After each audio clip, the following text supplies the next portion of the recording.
marka hore ilaahay uga mahad celinaynaa ilaahay anagoo bad qabnana keenay safarkiina noo soo fududeeyey allaan u mahad celinaynaa ilaaha mahad leh waxaan sidoo kale u mahad celinaynaa khiyaarta halkan fadhisa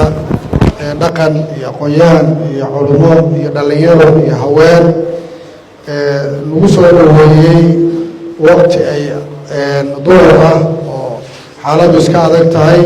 soo dhaweynta diiran ee aadna siiseen waxaan kaga mahad celinaynaa waxaan leenahay waa mahadsantihiin intaa kadib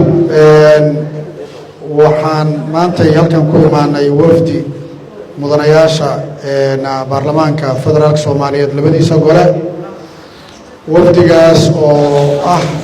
xubno dhammaantood ka wada tirsan lagana soo doortay deegaanada galmudug ujeedka socdaalka safarkeennuna wuxuu ahaa inaan ka qayb galno xiritaanka shirka nabadeynta magaalada Hobyo muddada ka socday shirkaas oo runtii hadafkiisa ujeedadiisu ay ahayd nabadeynta iyo walaaleynta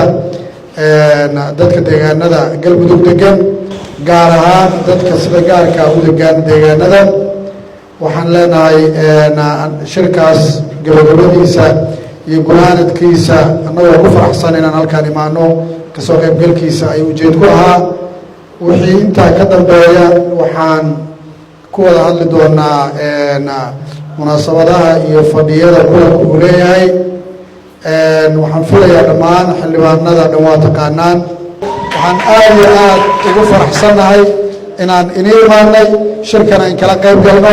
maalmaha soo socdana waa joogi doonaa aad iyo aad u mahadsantihiin waa inii mahad celinaynaa